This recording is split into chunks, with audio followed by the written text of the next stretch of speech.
and welcome to Recruiter 360 TV with me, Toby, and I am hugely excited this morning to be joined by Stuart Lancaster. Stuart, how are you? Very good, thank you. Excellent. Listen, thanks so much for sharing your time today.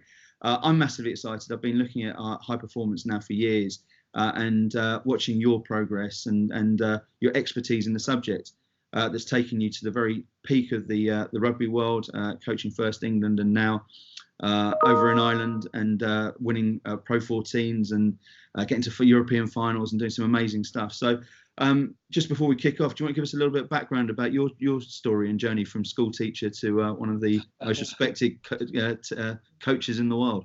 Well, it'll take a while, but very briefly, I went to school in the west coast of Cumbria, so a small school. Went to university, did a sports science degree.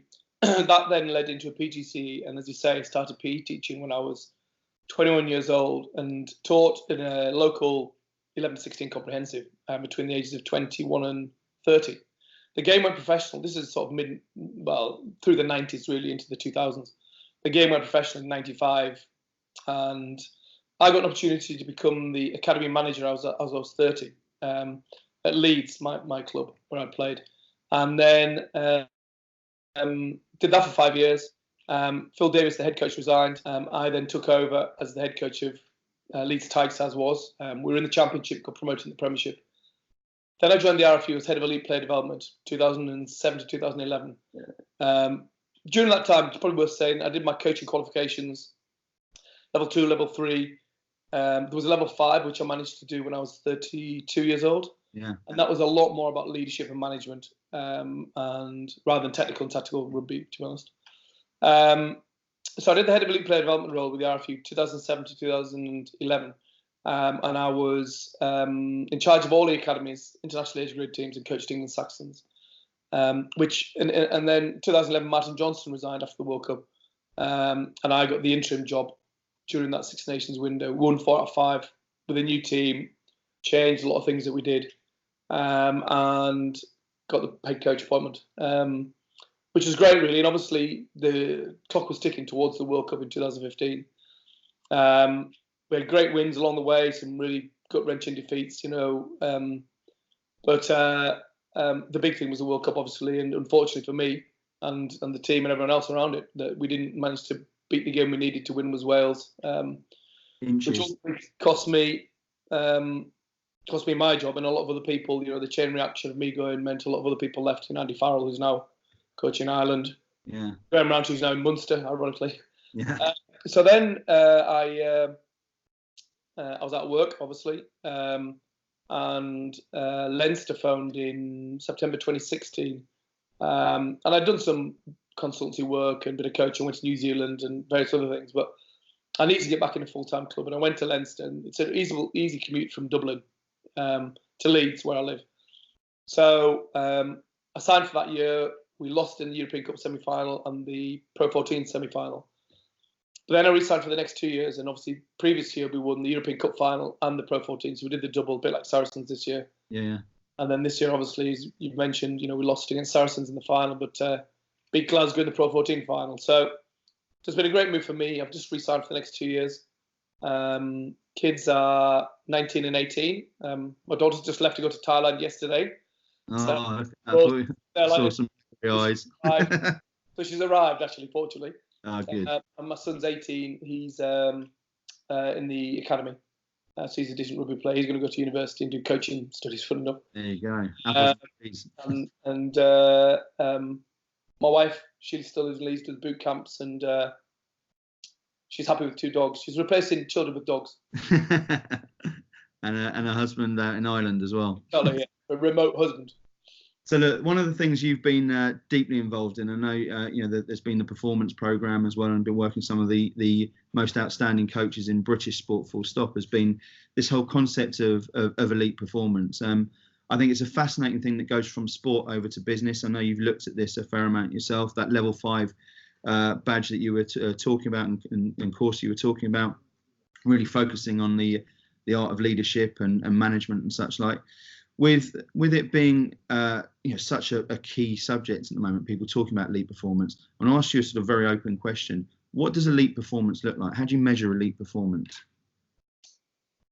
the temptation is to measure it only on the board, which actually is one measure, but it's not the only measure, because in any given day, any given game, particularly in a sport like rugby where the bounce of the ball, a referee's decision, subjectivity of decisions, that get made, you can lose a game that you could have won or you should have won, and vice versa. I think a culture really, or a high performance, is what is built over time. It needs to be a long-term high-performing environment, a long-term high-performing team.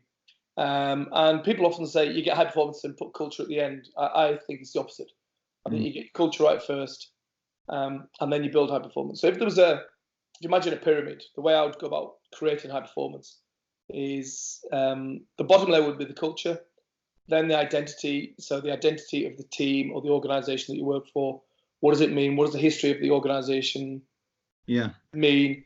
What are the values? And what are you trying to leave for the future of the organisation? So we talked a lot when I was coaching England about the identity of being English, as an example, or with Dublin in Leinster. So you've got culture, identity, then you get a higher purpose. So what you're striving to achieve. And I found in business, a lot of people striving to achieve the next financial quarter or whatever else. And I think that short-term mentality is limited to create high performance. So I think you want to create something that's deeper than the next quarter or the next cup or the next final or the next game that you're playing in sport, for example. Once you have that higher purpose, it's up to you as the leader to instill that vision in the people who you're leading, and with a strong culture, a strong identity, a strong higher purpose. That leads to an improvement in commitment and behaviours and standards, which ultimately leads to ownership. So people who then work for the team own the team, the values and the behaviours, which then drives high performance. So, it's like it's not a simple thing to do by any stretch of imagination, but it's critical for long-term high performance, because under pressure, cracks become chasms in an organisation very, very quickly. You really find that, in sports, certainly, when a World Cup comes along or a big final, or something happens that you weren't expecting. And that's where people need to pull together and show you have a strong culture. And you can see that in the teams that really sort of thrive, don't you? That sort of collective togetherness that sort of pulls people out of difficult times to excel in the most pressurised of circumstances. With regards to that delivery of the vision and how people can sort of, you mentioned there, the leaders is then down to the leader to share that vision and create that vision with the team. What's the best way of seeing that happen that you've been involved in? Well, I've been lucky to be coached by great coaches and to work under great coaches. The one you'd have to argue in my sport, rugby, would be New Zealand's. New Zealand's ability to create a long-term, high-performing team, but I don't think it's beyond any team to achieve it. I think the reality is, you as the leader, you can't hire in consultants to create the culture. You as the leader should create the culture yourself by, first of all, deciding what is the vision for the future that you want to achieve. So it's a mindset and something so compelling that people will willingly follow it, not because they are paid to, because they work for your company or organisation, because they actually believe in what you're trying to achieve. And where I think it goes wrong, I think some leaders don't have a real clarity over what it is, or if they have got clarity, they haven't found a really effective way to articulate it and get people to buy into that particular vision of what it means for them. Where the organisation is going. I mean, I'll give you an example. So I was a PE teacher, and imagine you walking in as a 21-year-old, you're super enthusiastic, want to change the world, and you've got all these kids who you want to inspire and motivate. And in the same staff room, you've got a teacher who's been there 25 years, teaching the same subject with the same type of kids for 25 years. And we had these teacher training days, and I was forever wanting the head teacher to turn around and go, right, let's just park the paperwork to one side. Let's talk about why we all committed to be a teacher. Let's talk about making a difference to people's lives. Let's talk about educating people, or whatever it was, and we never actually did that. And I felt the organisation, the school I worked for, was a great school, but it could have been so much more powerful and so much more driven towards really making a difference. And whether it was a 21-year-old or the 50-year-old in the staff room, we all felt that motivation again. And I think sometimes we don't do that often enough in organisations. We get so busy with the day-to-day stuff. Yeah, we forget about the culture and the environment and what we're trying to build. Yeah, I think that's really interesting, isn't it? I was with myself last week, a bunch of head teachers, and I'm fascinated about that whole concept about purpose within a school. And you see it in different phases with different people you're talking to. I think it absolutely again comes over to business, that you will have people who will be and you think, right, you know, that you've got teachers at various different levels. The teachers who are absolutely their purpose is what they dreamed of, through to the 20 been teaching the same school for 20 years and just turns up and such like. It's the same in a business. I guess it's the same in a sports team. Someone who might be out of contract next year or whatever it might be. It's getting everyone bought into that sort of play. What about people who are the laggards? What about the people there who aren't buying into that sort of thing? How do you convert them, or is it just as simple as move them out? I think you've got to try and convert them, definitely, and try and engage with them. But I think there's also comes a point where, you know, if they're not going to buy in, then ultimately you need to get the right people on the bus in the first place. And I know it's not that easy to do. It's easy in sport because you just don't pick them. Yeah. So you make a selection decision or you make a contractual decision.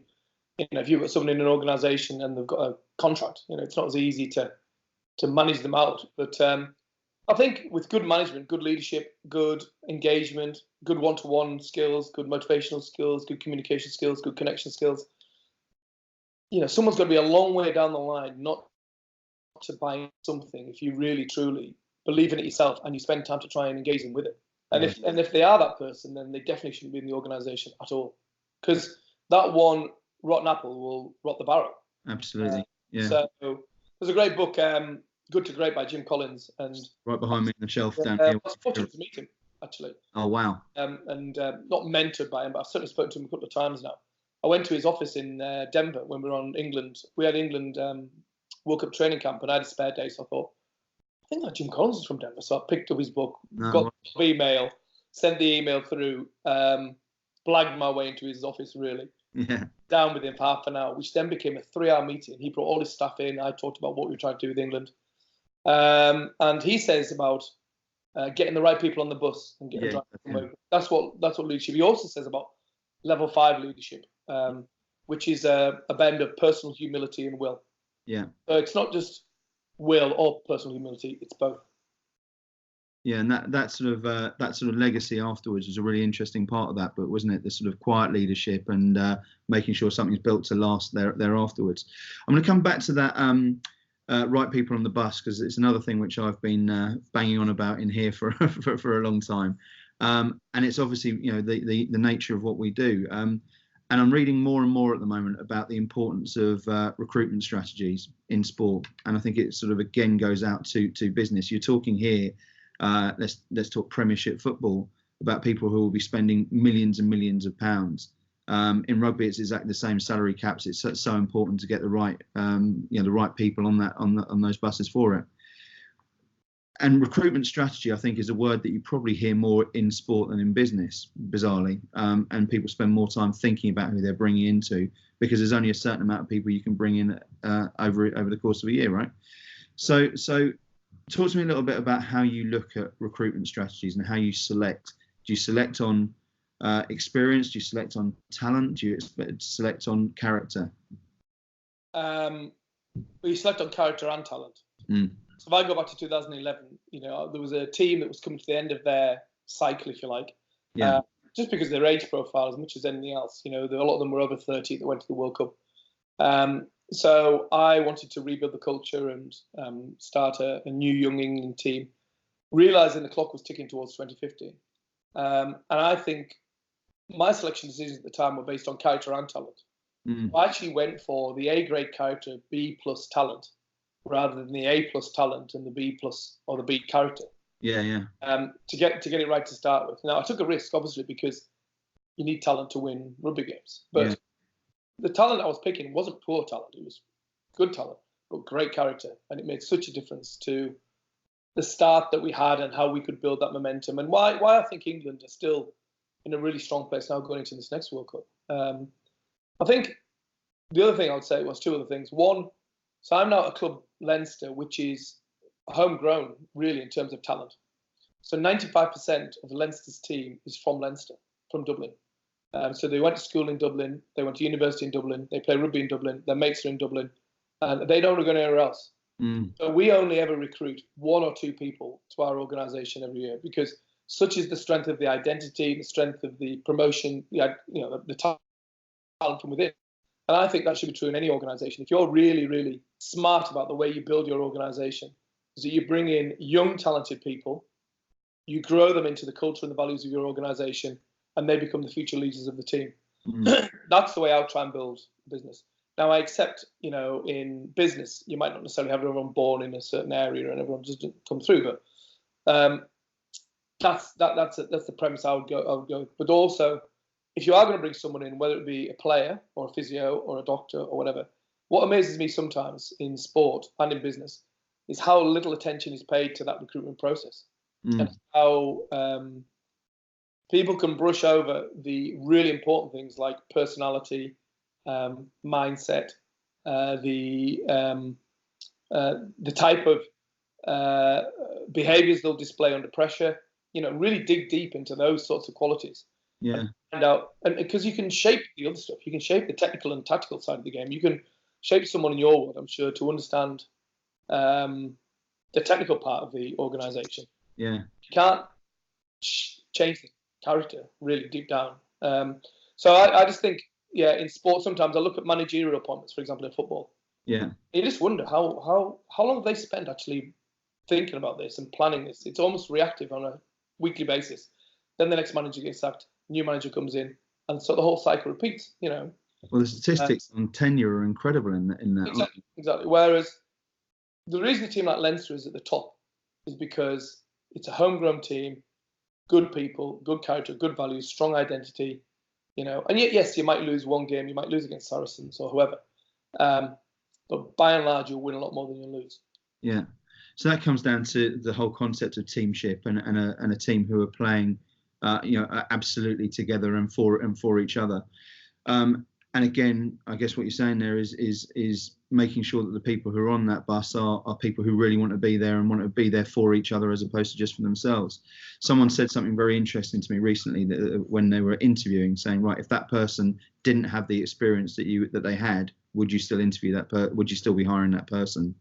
And it's a very simple thing to look at, but it makes a huge difference in what you're doing. Because in our industry, quick wins are important. In sales organisations, quick wins are important. But it's actually what's most important is how you grow and build and put those foundations in for the long haul. I think that's exactly what you're saying there, right? Yeah, I mean, ultimately, you want a long-term high-performing team, but you don't want the peaks in 2019, 2020, and then you're making everyone redundant and you've lost all your lost jobs in 2021. Yeah. And there's a really good analogy in sport called the performance clock, because it's not just about getting the right people on the bus; it's then making the right changes at the right time.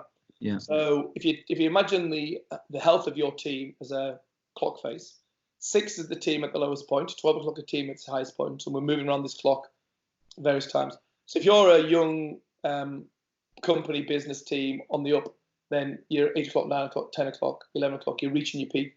It's then making the decisions about making changes for changes necessary. Because what a lot of people then tend to do, they get success, reach 12 o'clock, keep doing the same thing with the same group of people in the same way.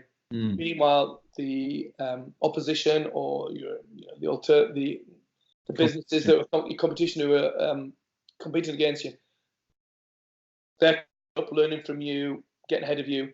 You go to 1 o'clock, 2 o'clock, 3 o'clock, then suddenly the head coach gets sacked, the CEO gets sacked, the board gets sacked, the senior management go. Then you have to start again, back down at 6 o'clock and work your way back up again. Yeah.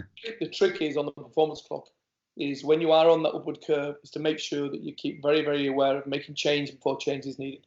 Yeah. Without making it too dramatic. And that's why, under Alex Ferguson, he always did that really well, I think, in football. He left. Exactly. But he would move on a Beckham or a Keane or an assistant coach. There'd always be a change. Like in Leinster, we're losing Sean O'Brien, for example, or senior players, East Tennessee, who left last year. But we've already brought through the next young player in that position. Yeah. Given them a voice, made them feel part of the team, grown their leadership skills. So at 22, 23, 24, we have a new breed of leaders emerging who will take over from Rob Carney, Johnny Sexton, Sean O'Brien, Keane Healy, etc., etc.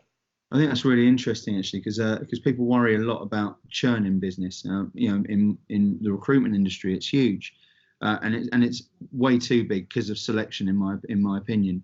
But I also think there's someone called it RIP, resting in position. People who are there and just sort of get to a stage about when they're actually ready to move on and when they should go out.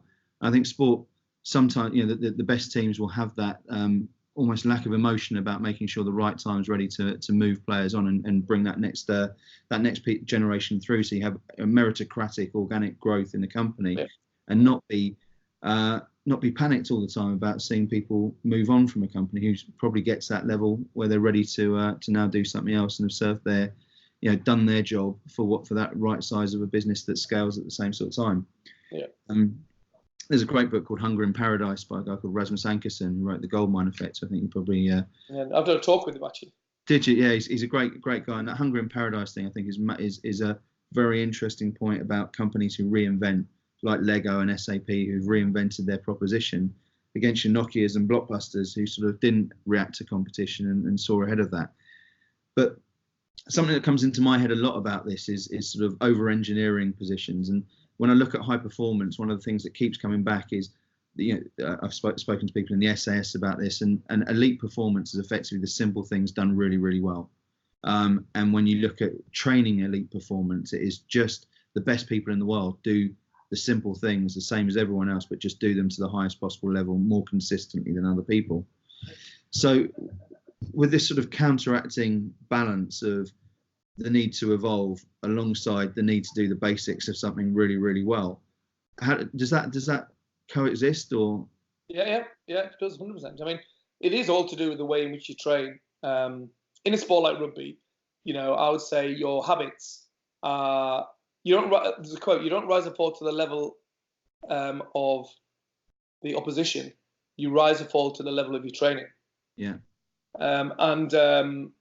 So in rugby, I would try and ingrain the basic habits in the Leinster players on a daily and weekly basis. So if you came to watch training sessions, you'd see a different training session every time.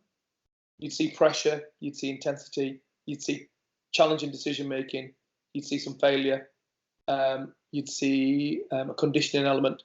You wouldn't see the same every time, but you'd see a similar theme every time.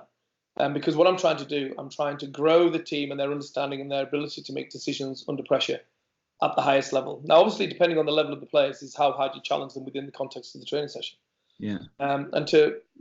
So the under pressure, your behaviours become hardwired, and there's no more pressure than a European Cup final or a Pro 14 final or an international game. I mean, to stand behind the players in the tunnel at Twickenham, England versus New Zealand, white shirts there versus the black shirts of the Kiwis, and to have 80,000 people at Twickenham, and 10 million people watching on TV, and the rest, around the world.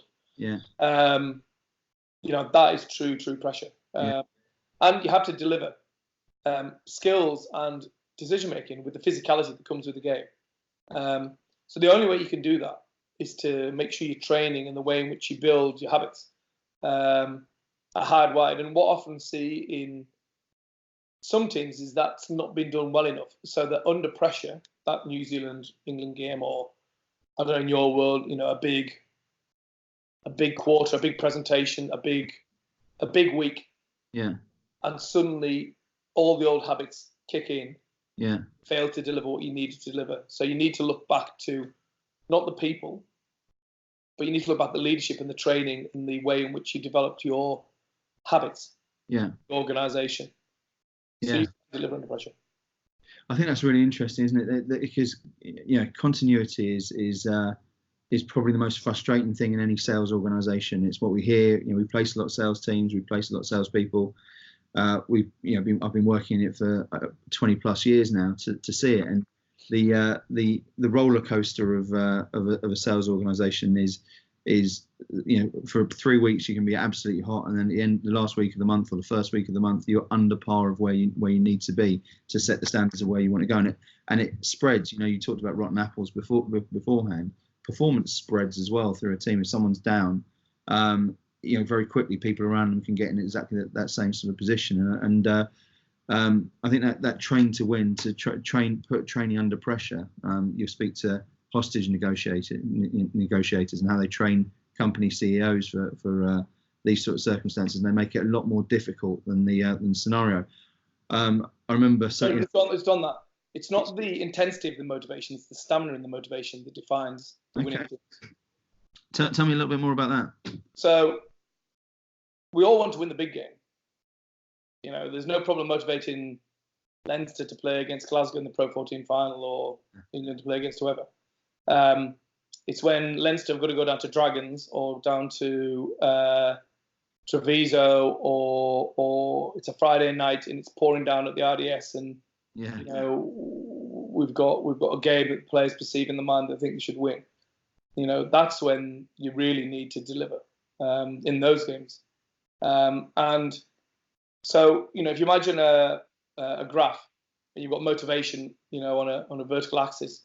It's keeping that stamina and your motivation high throughout the season, because that's how you win. Yeah. The teams that are built on sand really are the ones who get up for the one game, but then always lose in the intervening games. Yeah, that's something you hear a lot about. I heard Jurgen Klopp this season talking about it, where they had their most consistent season of recent year, or ever, I think, actually, wasn't it?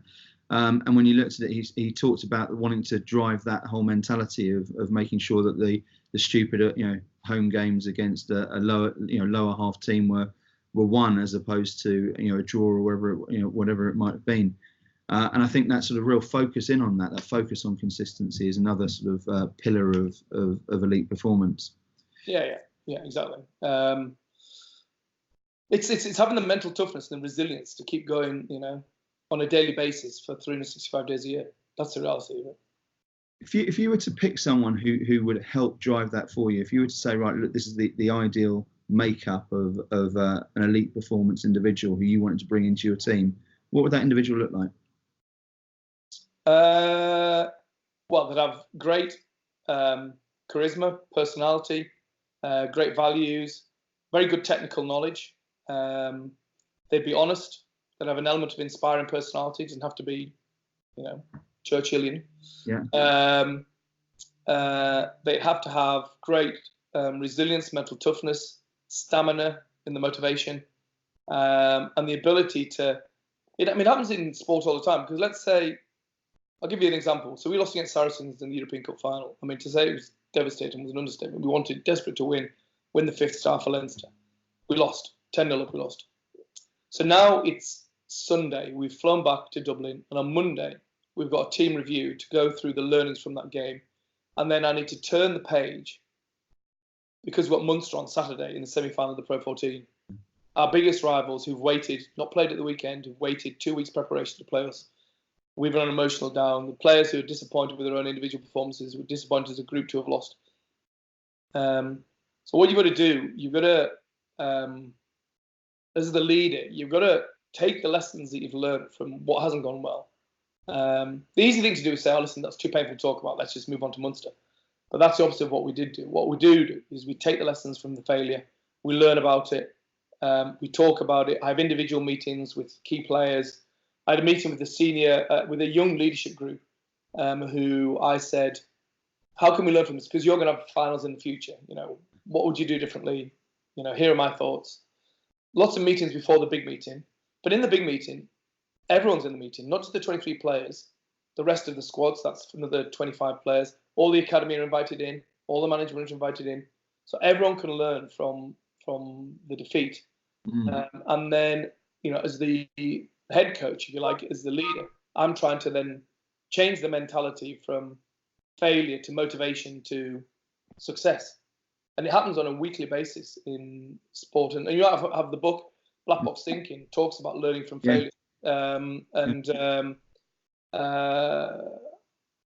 That's a big part of a leader's psychology. Because if I come in on Monday morning still dwelling on the defeat myself, how on earth am I going to turn around the motivation of the others? So part of one of those characteristics you need in that leader is the ability to go from what's the problem to what's the solution as quickly as possible.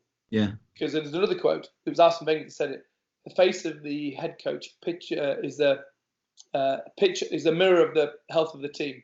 Yeah. The face of the head coach is the mirror of the health of the team. So if I come in like, oh my God, I can't believe we lost against Saracens, there's no chance we're going to beat Munster. Yeah, yeah. I come in saying, right, I know what happened. This is what went wrong. I'm going to tell you how we're going to get it right. And we're going to go forward. We're going to win this game. That's what we do. Yeah, it's a very interesting thing, that, isn't it? Because I think the ability to raise a team after they haven't hit a target or they've lost the final absolutely falls on the reaction of that coach and how you can build them back up. And I think as much as that as well, it's that whole Damien Hughes talks about it a lot, where he talks about success leaves clues on a positive side as well as a negative side. I think that's fascinating that people can actually go into that and analyse it as a team and break that down. The Red Arrows, I think, do it brilliantly, where they look at things and say, right, okay, what have we done well in the performance? What haven't we done well? Have that brutal honesty about it and have people there who are very quickly going to turn from that abject sense of loss and disappointment through to, right, how do we use it to fire us up and what can we do technically actually as well to learn from it? Because there will be so much. There will be things that we were talking about beforehand about split seconds and decision making. I think Chris Robshaw probably learnt a lot about whether to take a kick or a line out of the right sort of phases. Little tiny things that make people better as they move further. Yeah, it is the little. It is in professional sport. It's sometimes the tiniest thing, and sometimes it's out of your control as well. Someone kicks the ball and it hits your arm in a penalty area, you've got no chance to react and it's a penalty, or a referee makes a decision, or we had one in the Pro 14 final. Luke McGrath, our scrum half, came flying at Stuart Hogg, got a charge down. The ball bounced in the over the try line, just about to go over the tiny 10-metre area, dead ball area, because it's football pitches. The ball sort of spun on its head. Didn't go out. Gary Ringrose dabs it down. Tried to start on any other day. That easily could have just gone bounce across the dead ball line, 22. And then so you're just thinking, you can drive yourself mad sometimes in sport. Thinking about the what ifs. Yeah. You've just got to try and get as many variables out the way, and hope your team can deliver under pressure. But if you don't blame, don't feel sorry for yourself, don't say why me, learn from it, but then don't drag it around as well. That's the final point I'd make is we have a phrase called sumo, shut up, move on. Yeah. So I say after the Saracens game, it was, I don't know, probably 12 o'clock by this point, I said, right, we're going to sumo this now because we need to get into the next job. So you don't carry around failure. So everyone's got the discipline now to forget it and move on, which I think is really important as well. Yeah. Yeah, I think it's the same with a sale that could have gone in, or someone who's had a car crash on the way to their final interview, or this, that, and other. All of these different things. There's force majeure. There's things there like a spinning ball in the dead ball area, and then there's things there that you can avoid and can take the lesson from. And that investment in failure is either an investment or it's something which costs you. And I think for me in business, I think you've almost got to chase failure a little bit and look for it, particularly in the start of someone's career and what we do.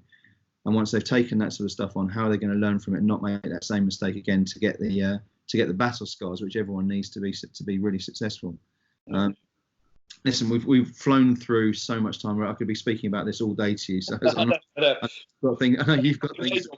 But I'm going to leave you with one last question, which is what I ask everyone, which is, look, we hopefully there'll be a lot of people watching this who will be chasing their own elite performance, chasing to be the best they can possibly be at their job. If you were to give a person one bit of advice about what great would look like for them, what or could be, if you give them one bit of advice to chase that, what would it be? Do what you say you're going to do. Okay. So there's nothing more undermining in terms of your own personal credibility is to make a promise and not deliver on it. Now, that could be something as like, I'm going to return a phone call and I don't return the phone call, or I'm going to reply to your email and I don't reply to your email, or I'm going to do this or I'm going to do that and you don't do it. The best people, the people who I admire the most, the people who I respect the most, the people who are, I think I would willingly follow, they are consistent. Their values are consistent with their words. They do what they say they're going to do. There's a authenticity about them. There's an honesty about them. There's a believability about them because they have high credibility in my eyes because they do what they say they're going to do. So I've got this notion, and it's not, I don't think it exists anywhere, this graph I've got in my mind. But let's say we have credibility, and credibility is on the vertical axis and time's on the horizontal. 0 credibility, you're on 0 points. 100, you're on 100 points, most credible person in your organization.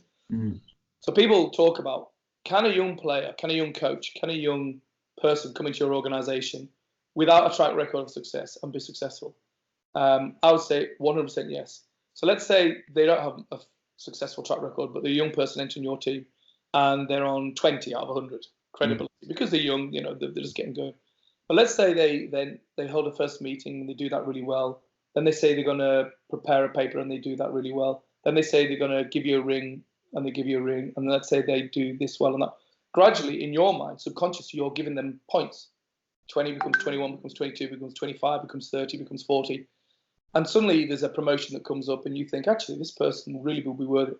And suddenly, before you know it, this person has risen on the credibility scale from 20 to 40 to 60 to 80. And they're in a senior management team and people trust them and believe in them. It happens in the opposite way as well. So I've worked with coaches who've got, I don't know, they've won 3 trophies. There's a perception that they are a great leader of a team. They come in with 70 out of 100 on the credibility scale. And then you meet them and then they say, oh, listen, we'll meet for a coffee. And they don't meet for a coffee. Then they say, right, we'll learn from every failure. And then we lose a game and we don't do the review comprehensively. And then they say, oh, we're going to have a chat with you on selection just so everyone understands, you know, where you stand. And then the team gets announced and no one gets spoken to. Gradually, this lead is going from 70 to 60 to 50 to 40. And what happens in sport, I don't know if you found this in rugby, but eventually there's a meeting takes place by the players without the coach being there. Gets told and the coach gets moved on. So you lose credibility and that's, if you want to accumulate points and improve your credibility, be honest, be inspiring, be forward thinking and planning, be technically excellent, so understand your role, do what you say you're going to do. Yeah, I think that I love the fact you said that. We've got 5 values as a business: positivity, excellence, execution, esprit de corps, and Kaizen. And that execution one for me is exactly this. It's I've worked with people for many years prior to starting this organisation, where people would say what they were going to do and do something completely different. There's a lot of people who write pretty big checks that they're not able to cash at various different stages in what they do. And I think it's so important. I think it's so important to try and be that person who I love the whole concept of doing more than is expected of you. And I think if you take that sort of thing, and I absolutely echo what you've said there. And a theme of everything you've been talking to today is about consistency. And for me, great performance is about consistent performance. And you know, as Bill Walsh said, the score takes care of itself after that, doesn't it? So I'll finish with this. I mean, I've learned a load of things. You know, I've been in high performance sport for a while now, teaching, studying leadership. You know, you've got all your books behind you. I'm just looking about the equivalent number behind. Same one. I enjoy sharing what I've learned as well. So, you know, hopefully people find this useful. And I know you connected with me on LinkedIn, but I have a load of content on LinkedIn. So if people want to connect on that, it's great as well. Just send me a whatever, and there's a load of content on there. Plus, I've got the leadership course on Udemy. Oh, you've heard of Udemy?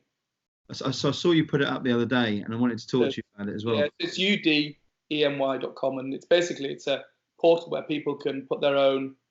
It's not just leadership content, any content really, and then you pay if you want to become a ballroom dancer, go on Udemy and do a ballroom dancing course. You know, so that's on there as well. But that's all on LinkedIn. So. Got everything there as well, hasn't it? With so it's all on, and there's basically I've done 6 modules of leadership. There's 5 presentations each. Each one's about 5 or 10 minutes in length. Yeah. So if you're bored on the way to work, it's a great view. Listen to me boring you to death anyway. You won't be able to say it, but I will. It's brilliant content. It's really good and well presented. It's very easy to listen to, and it's got some of the, everything that you've been talking about today and a whole load more there to watch. So definitely a good way to commute, and I highly recommend it from that side as well. So they can just follow you on LinkedIn. Best way to get in touch with you, right? Send me a connection. Brilliant. Well, listen, thank you so much for sharing with us today. I've thoroughly enjoyed it. Hopefully our paths will cross again in the not too distant future. But look, everything I'd been told beforehand about you and the way you share this knowledge and act has been brilliant. So thank you so much, and thanks to everyone for watching. And we'll see you soon on another episode of Recruiter 360 TV. Stuart, thank you very much. No problem.